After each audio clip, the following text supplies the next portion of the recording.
This is what I'm going to call coddle culture. And I think coddle culture is the precursor to cancel culture. So here's my honest thoughts on what makes people want to cancel others. Are there people who deserve to be canceled? Absolutely. Let me think of a few off the top of my head. Diddy, Jeffrey Epstein, but Matt Rife, Taylor Swift, Sydney Sweeney, the Salem Witch Trials. Again, once you've been labeled a witch, no one is there for you. It's like you become this virus, you become this leper. I just don't understand how someone saying Sydney Sweeney is good looking has turned into white supremacy. Does someone's career need to be canceled over a bad joke? I think we need to get a grip. I'm not going to start yelling at people and calling them sexist or racist or fascist or homophobe or any of the other phobes just because they didn't like something that I said. My genuine opinion is that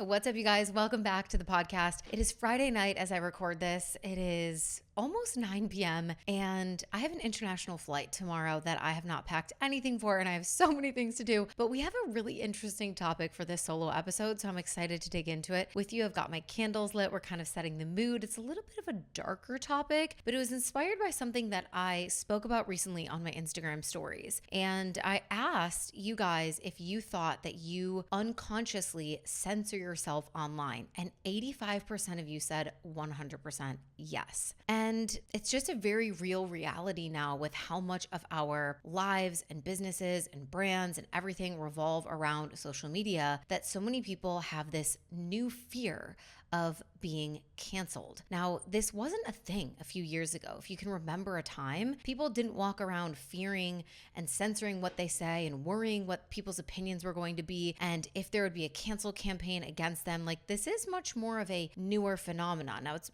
been around for several years, obviously, but like social media in and of itself is quite young. So this isn't, a long-standing problem that humans have faced for a long time. And it's one that I find so fascinating. So in this episode, I'm going to unpack several pop culture incidents as it relates to cancel culture. I'm also going to share my thoughts and opinions and insight from a friend of mine who has actually been canceled herself in the online space. We'll talk about what makes people want to cancel others and my advice for standing out online anyways. All right, let's get into it. So the way that this whole conversation came to be was that I posted something on my Instagram stories about Sydney Sweeney, because after her ad with American Eagle and the campaign that they did for the denim that was about, her having good jeans, there was, of course, an uproar and a backlash and, this campaign to sort of cancel her or label her a white supremacist. And then she recently did this interview early November, so a couple of weeks ago, with GQ, where the interviewer, Catherine Stoffel, I think is her name, was almost trying to put her in a corner and make her speak about the quote unquote issues that people saw with that campaign.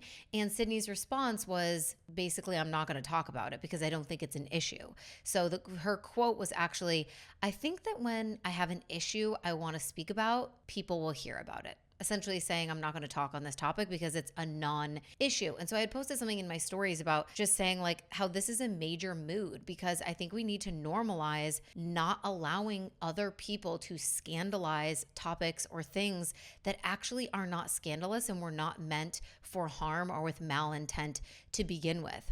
And so if you're not familiar, you can look this up. Just look up Sydney Sweeney, American Eagle, Good Jeans campaign. And essentially, people got upset because there was the double meaning with talking about how Sydney Sweeney has good genes. And they were saying that her genes are superior and that now that, there's this double meaning behind the ad campaign about white people being the superior race and how Sydney is now a white supremacist. And my genuine opinion is that if what you get from a denim ad that says Sydney Sweeney has good genes is that she believes she's superior to other races and is a white supremacist, then I think you need to go to therapy. I really don't know what to tell you, but I just think that is so cooked. And there's just this hyper politicization of everything, making things an issue that are a complete non-issue, because people nowadays, I think, are really too sensitive, and they've kind of been programmed to believe that their own internal triggers and narratives should be everyone else's problem. If you're triggered by a jean ad that says good jeans, then that's a you issue, babe, right? That's not the whole world doesn't need to join in your cancel campaign and take away Sydney Sweeney's platform and her fame and whatever else, right? It's almost like people try to read between the lines so hard that they're actually not even reading from the same book in the same universe anymore. Like they're just spinning things and taking the tiniest little morsel of something and turning it into a whole thing that it never actually was. Like sometimes you're like, I just don't think it's that deep. Do you know what I mean? And so I just don't understand how someone saying that Sydney Sweeney is good looking has turned into white supremacy. Well, I guess I do know how. It's the woke propaganda. That's how. And that's honestly a major part of what I think contributes to cancel culture is people trying to be so woke and walking around just constantly triggered by everything everyone's saying. And then again, reading between the lines so hard that they're now reading off of a completely different book and fabricating things and making things up and being so offended by everything that now everything is somehow a race issue, a gender issue, a power issue, a sexism issue. Like everything is an issue. And I also think this does us a disservice because it takes away from actual real issues. Because of course, there's fucked up shit that happens in the world all the time that should be called out and should be, publicized so that people can build awareness around it. And when you're doing this to everything, it's almost like the boy who cried wolf, right? Like it delegitimizes, is that a word? It legitimizes actual real problems and scandals that are happening in the world that deserve more attention. The other thing that I'll say about the interview, so the ad campaign for American Eagle was, I think, a couple months ago. The interview that she did recently with GQ was for some other like movie or project that she's been in recently. And the other thing I'll say about it is if you go and watch it, just look it up on YouTube. You can watch the full interview. I think it's like 20 minutes long or something. But the interviewer I just didn't like her energy at all because she was really trying to almost be like faking being a girl's girl with Sydney and like really complimenting her with this like fake smile on her face but then at the same time trying to like pit her into these situations where she had to answer these questions that she knew was going to make Sydney look bad. And I think as an interviewer, you want to get to the hard questions and you want to ask people things about the more scandalous parts of their life or their work or their reputation or whatever, because that can make a good interview. But it felt so disingenuous. And so leading up to the conversation about the American Eagle campaign, she kind of starts out like being really friendly with Sydney of like mentioning the American Eagle thing and almost like laughing with her about like, haha, like it's just jeans, like nothing's wrong with like, it's just jeans. And Sydney's like, yeah, I mean, like I did a jean ad, so it said good jeans. And she was playing off of that and almost like agreeing with her and laughing and smiling. And then suddenly like is making her answer these questions of like, so, but now since we're talking about this, like, is there anything you want to say about this? Like, what's your comment? And almost like reiterating to Sydney that people felt what they felt from the jean ad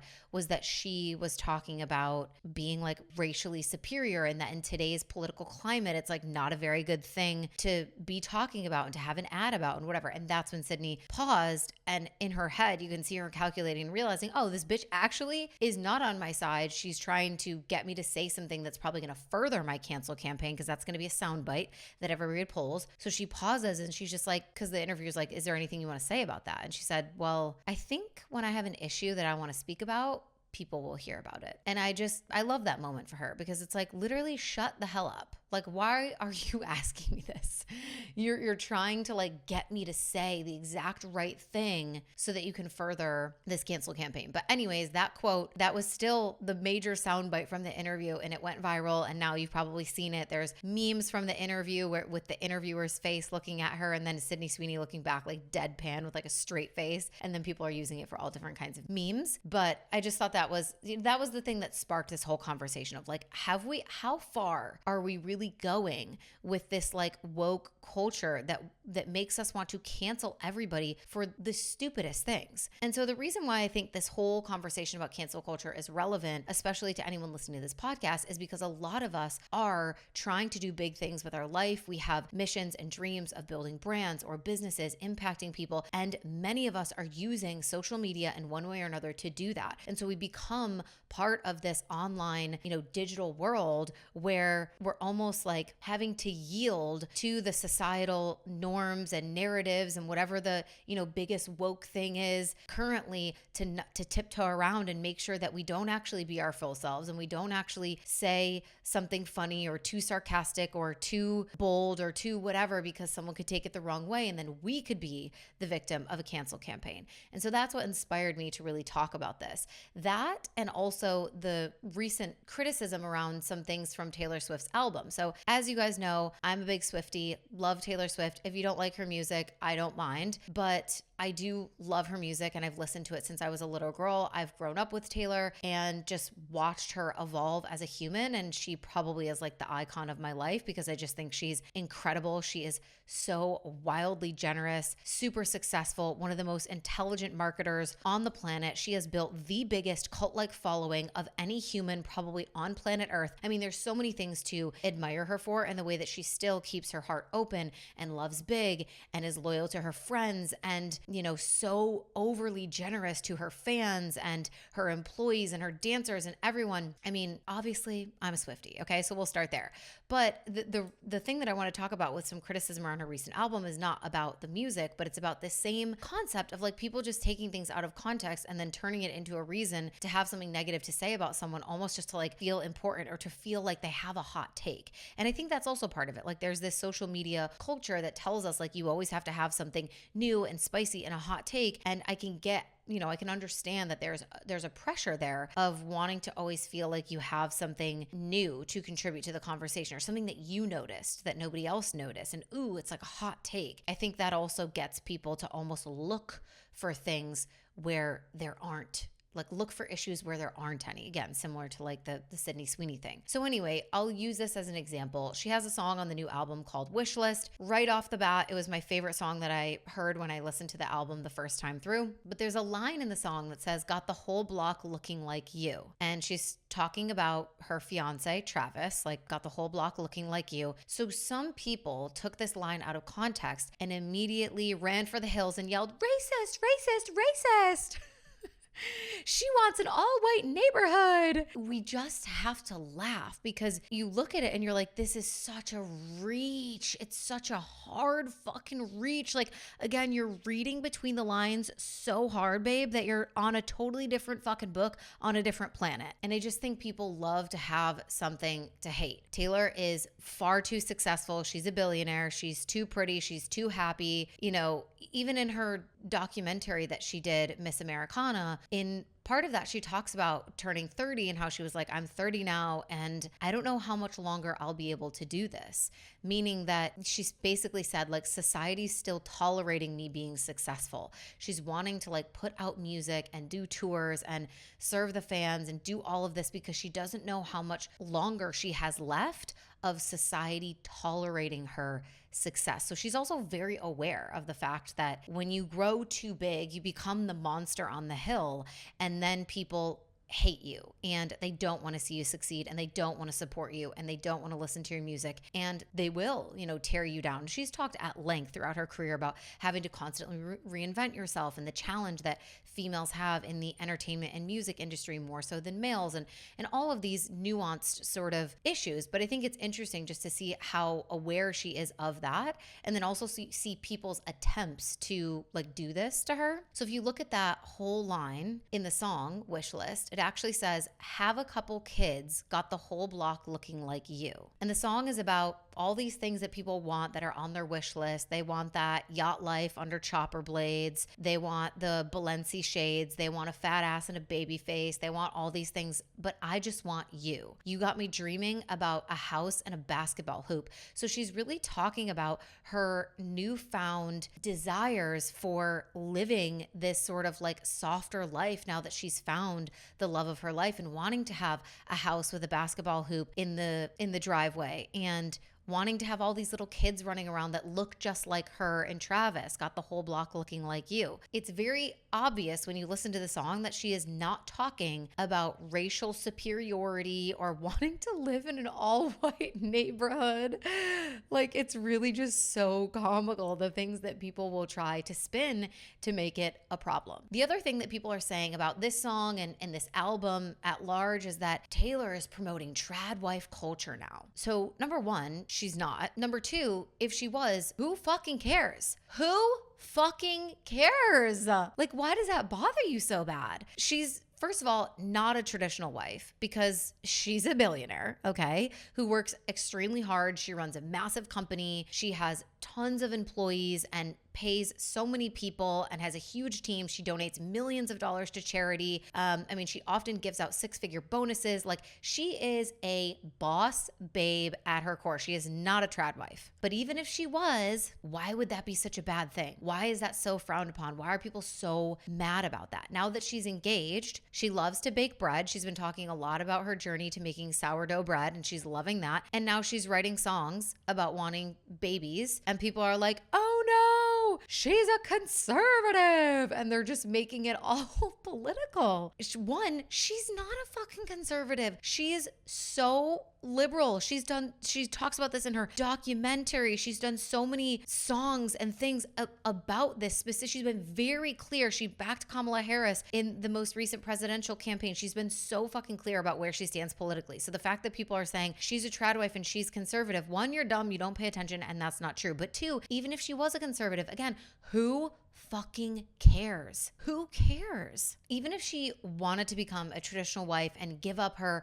music and entertaining career and just have babies and raise a family and live peacefully on her own, and, you know, like the song says, we tell the world to leave us the fuck alone, and they do. Wow. Even if she wanted to do that and just bake her bread and raise her family, like, why would that be an issue? And also, why does that have to be political? Why does someone's preference of how they want to live their life or raise their family, or, you know, their new priorities as they grow into a new season of their life, why does it have to become political? I just remember a time when people could have different political views and affiliations without everyone assuming that it meant that they were like fascist or racist or sexist. Like, we've just become so extreme on both sides, and the aggressive name calling and labeling all the time is out of control. And so the Sydney Sweeney thing and the Taylor Swift's new album thing are just two examples that I've noticed recently in pop culture of places where people are taking things that are non-issues, spinning them into issues, politicizing them, and then creating, you know, labels and name calling out of it, where it's like, you're a white supremacist or you're this. It's just, you know, it was so interesting to also watch how when Charlie Kirk was assassinated a few months ago, that the people that were happy about it were saying, bye-bye fascist, like, we're so happy he got killed because he was a fascist, when in actuality, and I didn't even know who Charlie Kirk was until he got shot, but like in the aftermath of that, just like watching everything was so fascinating to see how people responded. Again, in this culture of like, we need to point fingers and make labels and call out names when we're truly not informed at all about who this person is or what they think, because we've just watched like viral sound bites or, you know, little things that were pulled here and there. And so as someone who also had no clue who this person was, I was kind of observing as a third party outsider and just seeing this culture of like needing to label and name call and whatever. And so all the people that were happy that he was murdered were saying bye-bye fascist because they believed that he was a fascist. When, you know, the irony in that is that the individual who killed Charlie, or, you know, the groups of people or the government or whoever, right, was responsible for assassinating Charlie Kirk, those were the people that were actually committing an act of fascism. Because shooting someone, murdering someone in public because they have different beliefs and you deem those beliefs unacceptable and you believe that they must be silenced at all costs, literally is fascism at work. And so I just found it so like confusing, compelling, interesting, fascinating to watch this whole name calling, cancel culture thing taking hold of a really, public politicized issue and people name calling and saying, oh, you're a fascist, when in actuality, they were supporting an act of fascism, which is literally murdering someone for their opinions. And one thing about me is I love to stay out of politics. I love not watching the news. I love it for my peace, for my happiness. I'm just way more at ease. I'm a more productive person when I do so. So what I'm talking about here isn't really meant to be a commentary on American politics, but rather just the sensitivities that we've developed as a woke society and how those things directly influence cancel culture and people not feeling safe to be themselves online. Because as we've seen, you don't need to be a political activist like Charlie to still be victimized by woke cancel culture. Sydney and Taylor are great examples of this. All you have to do is be a little too pretty or a little too successful, and they will take something completely unproblematic and they will turn it into a reason to call you racist, fascist, white supremacist, whatever any of the other names are, right? And so again, I want to disclaim, because we have to nowadays, that I'm not saying that those things aren't real issues, that there aren't real racist, fascist, white supremacists, whatever in the world. Of course there are. I'm just observing how quick we are to point the finger at people and label them those things for no good reason. It's literally like the Salem Witch Trials out here. Innocent people are bound to get burned in the process because everyone is terrified of being accused. We are all afraid of saying the wrong thing, of, having the wrong opinion, of being associated with the wrong person or whatever. And so because we're all terrified of being accused or being canceled or being wrongly associated with someone, then everyone starts pointing fingers and being like, well, you said this and you're that, because it almost makes them feel like they can separate themselves and show to people, oh, I'm not that.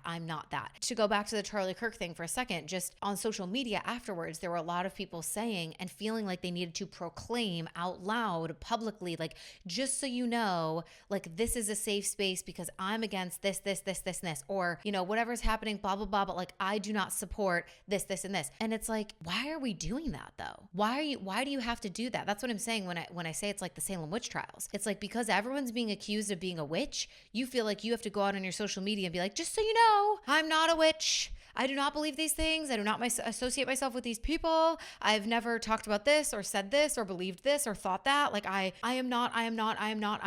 And that also adds to the fear that a lot of us carry of being canceled, because it's not even you have to say anything too bold. We're talking about here, especially with pop culture and celebrities. It's you could literally say anything. You could say fucking good jeans and oh, you're the target now. You're a white supremacist. You're being canceled. It's crazy. Another kind of pop culture example I thought I would bring to the table is the controversial joke that Matt Rife made. He's a comedian, if you're not familiar with him. He made a joke in his Netflix special. It's called Natural Selection, if you want to watch it. But to summarize it roughly, he was telling a story about a female hostess at a restaurant with a black eye. And he said something along the lines of, yeah, but I feel like if she could cook, she wouldn't have that black eye. Now, this sparked a ton of backlash because people felt that it was minimizing domestic abuse and that it was kind of a victim blaming statement. But here's the thing. I think it's okay to not laugh at that joke. I think it's okay to find that joke distasteful or inappropriate or not funny at all, right? Totally valid. If you don't think that's funny, don't laugh. When I watched the Netflix special, I personally didn't get a chuckle out of that joke, but I also didn't feel like I needed to take to the internet to tear him down and start his cancel campaign or make a threat about him. And something that I think is worth noting is Matt also makes jokes about everyone and everything, gay, trans, disabled, black, white, deaf, amputee, sorority girl, been to prison, in a wheelchair. I mean, he truly does bits on every type of person, every range of humanity are targets for his jokes. And with comedians in general, I think it's always going to be the case that there's someone who takes it personal, or it hits something a little too close to home for them. And so they find it distasteful, or it's not funny for them, or they're, just personally kind of triggered by it. And I think that's the risk that you take as a comedian. But does someone's career need to be canceled over a bad joke? Even if it was a joke that went too far? Like, why is our instinct nowadays, because it wasn't like this before, this is, like I said, cancel culture is like a fairly new social phenomenon. Why is it our instinct nowadays to want to fully rip someone's career and livelihood out from under them when they make a mistake? Does it make us feel powerful when we're upset and we're triggered and we're offended? And so we want to be able to, it feels good to punch back. We want to be able to take something from them. Is that what it is? Why are we no longer capable of giving people grace, of letting them make mistakes, and also assume that it doesn't mean that they're an awful fucking person through and through, and that they should, their life should be ruined forever? Why can we not leave room for people to say stupid shit or have a fuck up or do something bad and grow because of it?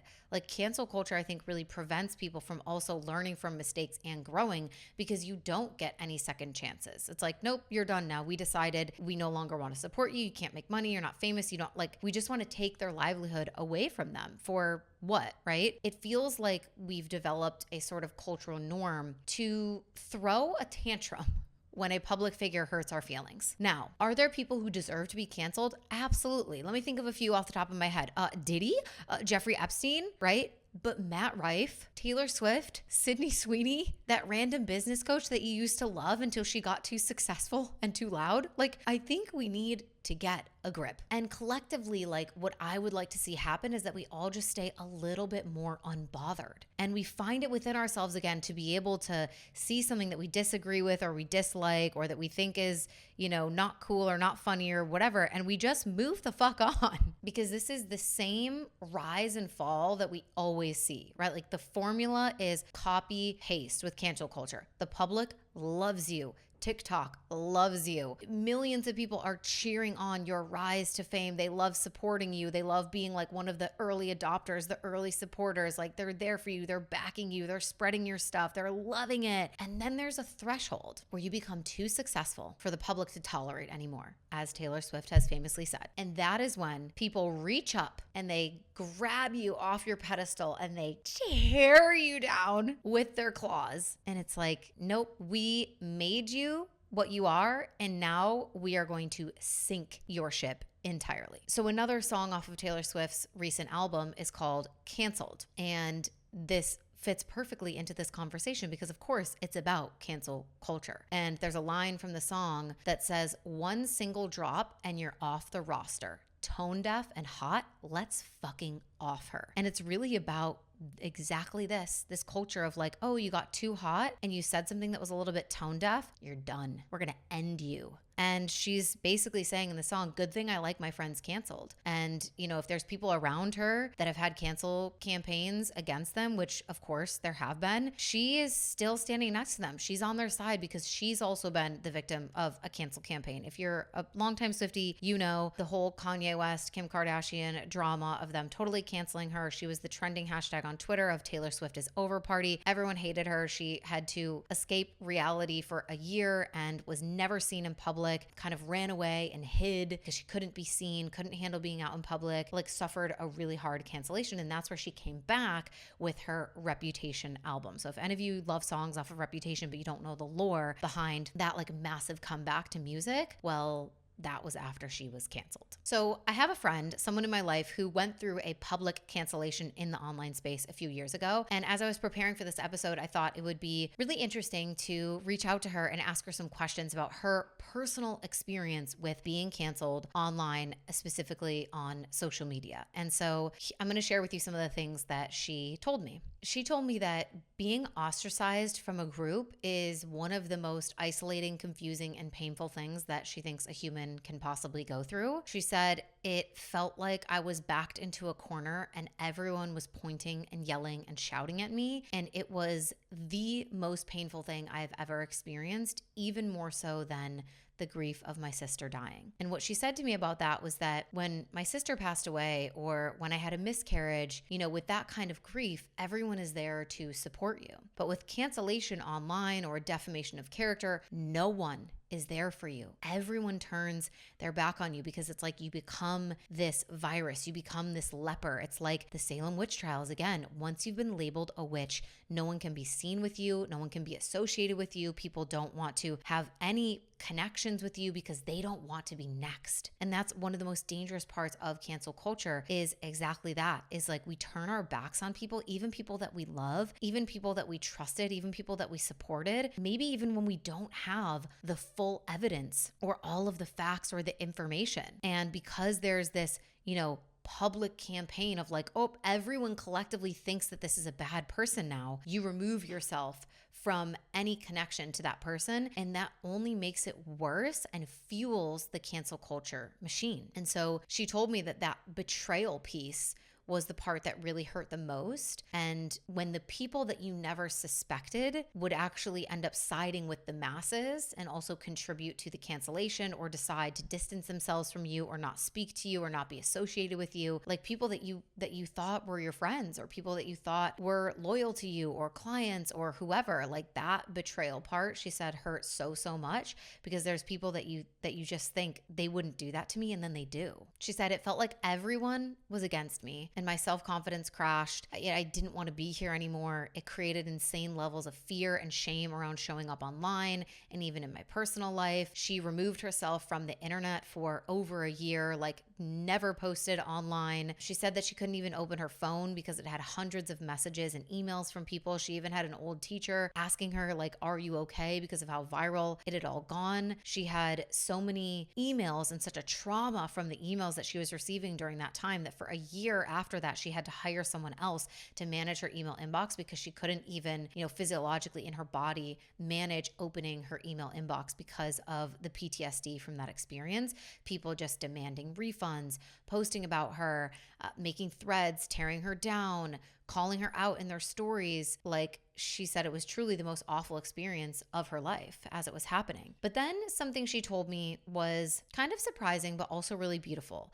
that years later, looking back in hindsight, it is one of the best things that ever happened to her because it rearranged her entire life and it allowed her to really put the pieces back together in a way that felt more organic and aligned, and it shifted all of her priorities, and she was really able to see who her true friends were. And those were all gifts of the post-cancellation, things that she never would have done before. She wouldn't have slowed down. She wouldn't have stopped hustling. She wouldn't have been able to see who was a true friend or not. She wouldn't have built her life and her business based in faith and, found her relationship with God. And there's a lot of beautiful things that happened as a result of really needing to hit her knees and ask for grace and guidance. And so she told me previously, I would let everyone's opinions influence how I thought about myself. But after being canceled, I was really able to build much stronger boundaries around who actually has a say in my life, who actually can tell me anything about who I am, about my character, about my worth, about my actions, about, what I'm doing, how I'm building my business, anything. So it went from, a ton of people's opinions online mattering to her to only a small core group of people whose voices that she really allowed in. So she kind of recognizes now in retrospect that she was looking in all the wrong places for validation and she was really getting it from that. She had everything. It seemed like everything was going well. She was really successful, doing all the things.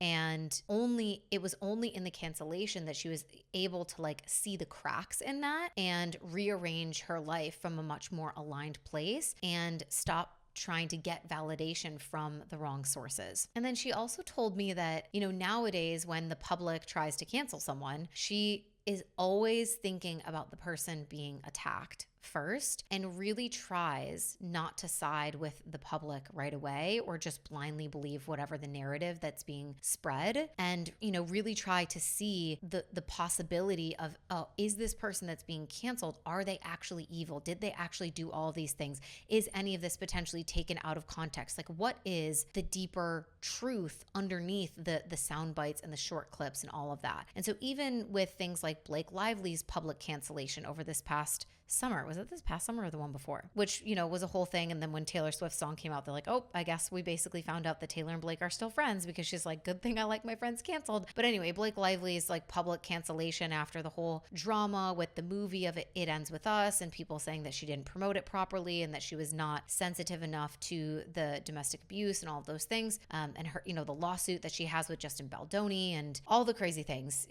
My friend was telling me, like, even when that was happening, like, I'm always thinking of the person who's being canceled. And I really try not to jump to conclusions, because a lot of times, like, it is, certain things taken out of context, or something has some truth to it, but it's not the whole truth. And so it has just given her a different perspective on a lot of things. She also told me that, like, later on, like later, much later after the cancellation, people came around to her and actually said sorry and admitted that the reason that they jumped on the bandwagon to cancel her was because they were in a dark place themselves at the time. And it became too hard to see her winning all the time as a 26-year-old millionaire. And when they saw, like, what other people were saying, and that other people had complaints or issues or what narratives about her, they just chose to believe it because it felt good to be able to pile on and kind of tear her down, because it allowed them to affirm the belief that, oh, that's right, like, I don't have everything. Not because I'm behind or doing something wrong, but because all the people that do have something, they're evil and not good people and bad and whatever. And I think that's also a common thing, is like, when you see someone living an expression or an experience of life that feels almost too good to be true, and it really hits you it triggers you, because it's like, oh, I really desire that. I want that to be true for me. I wish that could be my life. For some people, it actually feels good and validating to get some information from somewhere that goes, oh, but that person's actually not happy, or she's actually a bitch, or she actually is, got all of her money by doing fucked up things, or she's actually evil or whatever. And you go, oh, thank God. Like, that kind of feels good inside. And that makes sense to me, because I was over here thinking she had everything that I wanted, and now I just get to feel better about myself by realizing that she probably only got that because she's a horrible person, or because she did shady things, or whatever. And so I think that's part of the challenge too, is like, if we were all working harder on being fulfilled in our own lives, like for our lane, you don't have to be the most successful person making the most amount of money. Like, you have to define what success means to you personally and your life, your season of life, the priorities that you have, what matters to you most. Pursue those things, put your blinders on, and find your own version of happiness. If we were more concerned with doing that, like, as a society, I think there would be a lot less cancel culture, because there wouldn't be as much of this, like, oh, like dopamine hit or like validation from like tearing someone else down, because a lot of it does come from envy and jealousy and those kind of like triggered emotions, where it just feels good to realize that the person that has everything that you've ever wanted, like, oh, it's just too good to be true. And that's a story that we would love to perpetuate, because it allows us to feel a little bit better. And that's really sad. That is actually really, really sad. So like I said, my whole inspiration for really bringing this conversation forward was the Sydney Sweeney interview thing, but it started making me connect the dots and think of a lot of different scenarios where this has all come up recently in the public kind of landscape, and how these things, even if they are not directly related to running an online business, actively are affecting creatives, business owners, content creators, all of the above. Because the more that we see this played out in the public sphere, the more that we are increasingly afraid to be ourselves, the more that we keep putting out dry, boring, vanilla content. Even this episode, right? There's things that I'm talking about in this episode that if someone wants to take a soundbite and twist it in the wrong way, they absolutely can. And that is the risk that I'm taking, because I want to be my full self. I want to bring interesting conversations forward to my audience without fearing that someone's going to grab a soundbite, assume something about me, and then point their finger and label me something. And I don't want to be the person who's, watering down my personality personality or afraid to be my silly, funny, bold, sarcastic self in my content and, make cheeky jokes. And like, I don't want to not do that. But it is scary. And I understand why a lot of my clients come to me and they're like, why am I not funny on my social media? Like, I know that I'm so funny. Or why can't I express my weird, goofy side? Like I have such a richer, deeper personality offline, and I don't know why that's not translating in my social media. Why do I feel like people won't get my dry humor or my sarcasm, or they'll take it the wrong way? Why do I have so many drafts in like that I'm not posting because I'm just afraid that people are going to take things the wrong way? It's because we live in a soft society where we can't be funny anymore and everything has to be politically correct because you don't want to be the next witch up on the Salem Witch Trials. So consciously or unconsciously, you are censoring yourself, and it's out of self-preservation and protection. And I get that, but hopefully this conversation, this episode, my own expression helps liberate you in some way of being like, no, we should be able to have opinions. We should be able to talk about things. We should be able to make jokes. We should be able to express the full range of our personality and trust that it's going to magnetize the right people. And if some people don't like it, then who fucking cares? And so if we are all consciously or unconsciously censoring ourselves in some way, what that means is that one of the simplest and fastest ways for you to stand out online is to throw caution to the wind and just say what you think. Be yourself, make your jokes, risk it all, babe. Risk it all. As I always say, like, you have to polarize to magnetize. A magnet is only magnetic because it has polar opposite ends. And the same is true for your brand, for your audience, for your content, for your messaging, your copy. Like, if you're not willing to be polar, then you're not going to get those people that are completely attracted to you and like, oh my gosh, you are for me. You're my person. You're my mentor. You're my whatever. But at the same time, the other side of the coin of that is that there's going to be people that you aggressively repel.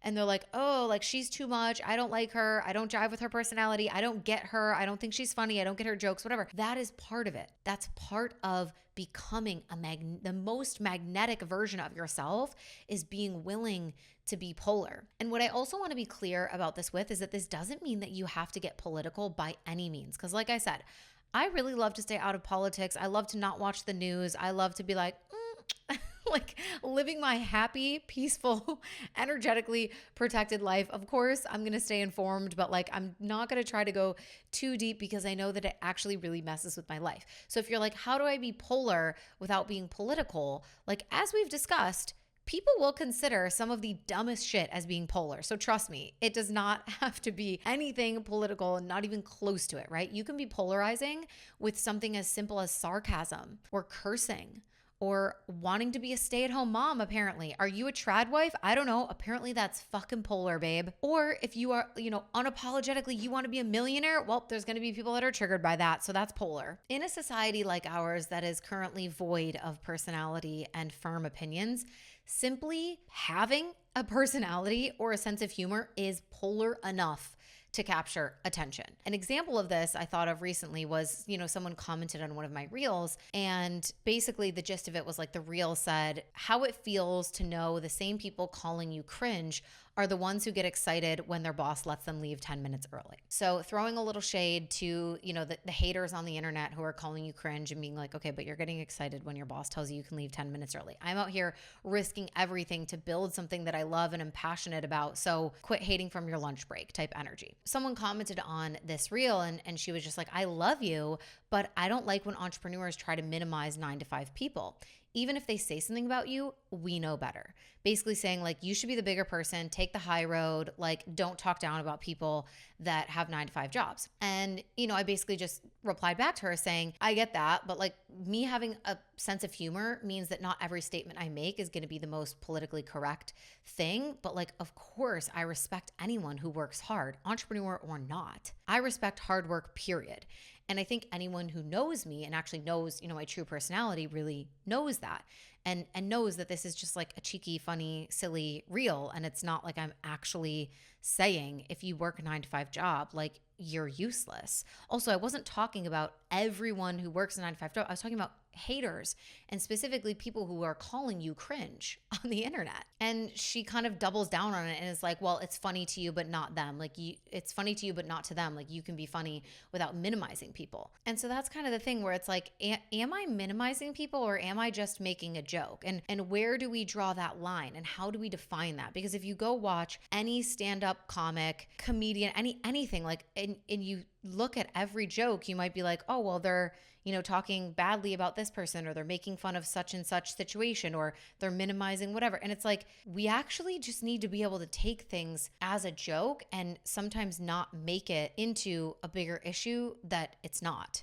Is me taking a shot at haters on the internet who want to call you cringe when you're trying to put yourself out there and live your passion, minimizing a whole group of people who work 9-to-5 jobs? Or is that something that's more about you or something that you have going on in your life, or it's your perception of what I said? And would it be possible to just see that and be like, oh, I don't think that joke is funny, and just like scroll and move on? And so the other thing that I had mentioned to her was like, one of the best marketing tips is to be polarizing. So of course I am stirring the pot intentionally here. Like, we know how social media works. And she's like, I thought that was going to be your original reply. And actually one of my friends did that with her videos, and that's how she went viral.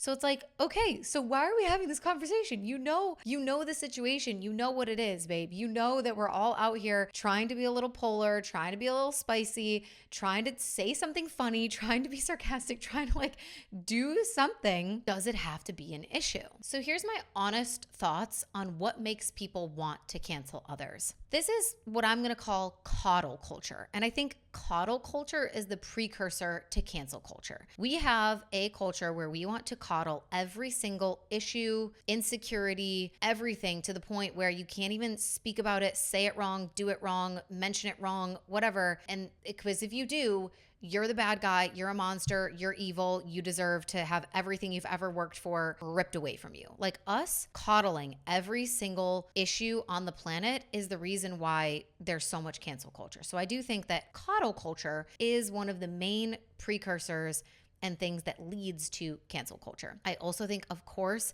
a main contributor to cancel culture is the jealousy of success. And that's something that we have to work on within ourselves, which is why so many women in my community who are doing these incredible things like helping people regulate their nervous systems, helping people with money mindset, helping people improve their own lives so that they can be happier, helping people take care of their mental health so that they are more stable or know how to handle their own triggers, like helping people really shift from within is the thing that is going to help us deal with this intense jealousy that we have, like as a society, of other people's success, milestones, money, all the things. And that's why I love, having these conversations or talking about money, desires for success, millions of dollars, whatever it is, because the more that we talk about it, the more that we can normalize wanting those things, having those things, achieving those things, and make it not so crazy and wild and quote unquote evil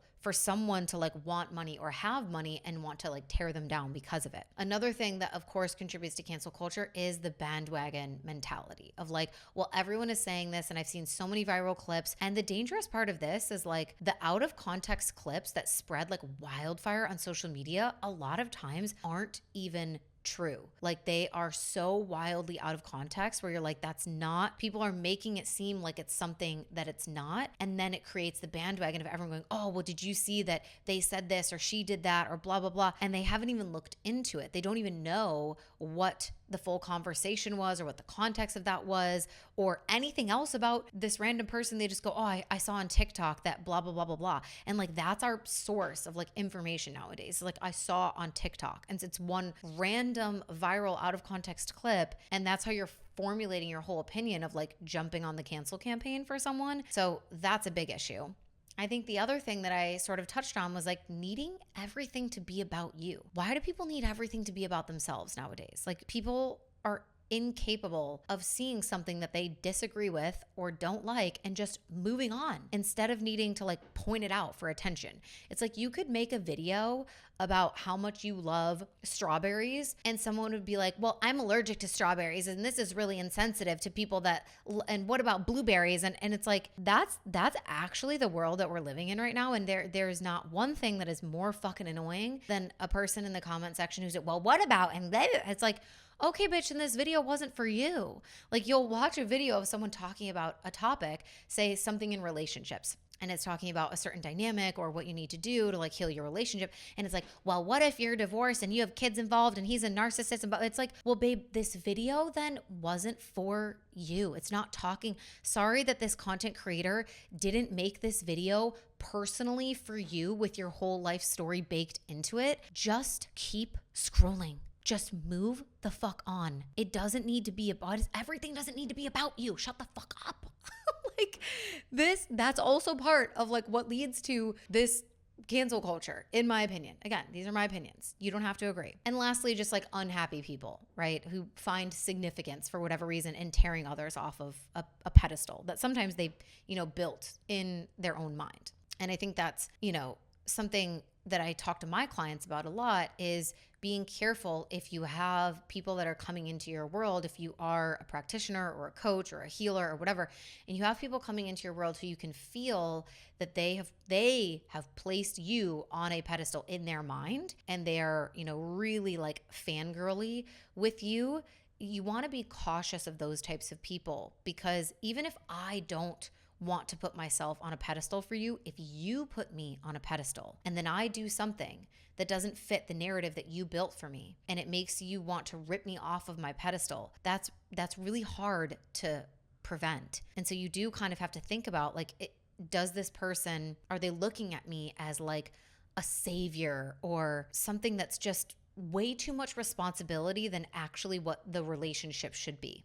So again, these are my personal thoughts and reflections on cancel culture, where we go wrong, how it affects creatives who want to put themselves out there, especially online, who want to build brands or businesses and utilize social media to help them grow and spread their message and help more people, because it stops us from really being our most authentic selves. And at the end of the day, it's preventing you from being able to reach more people and help more people. And I think that's a significant issue that we should be talking about. And so these are my personal opinions and thoughts, reflections. I find it fascinating to see this play out on the main world stage with so many different types of figures, whether it's, pop culture, celebrity, political, all the ways, and just sort of see how, of course, when we watch this over and over again, it's going to have an effect on how we show up and how safe we feel being ourselves in the online environment. If you didn't like this episode or you disagreed with any of my takes, I just want you to know that that is totally okay. We don't have to be identical twins. We don't have to have all the same thoughts and opinions all the time. I genuinely respect other people's independent thinking, and I'm not going to start yelling at people and calling them sexist or racist or fascist or homophobe or any of the other phobes just because they didn't like something that I said.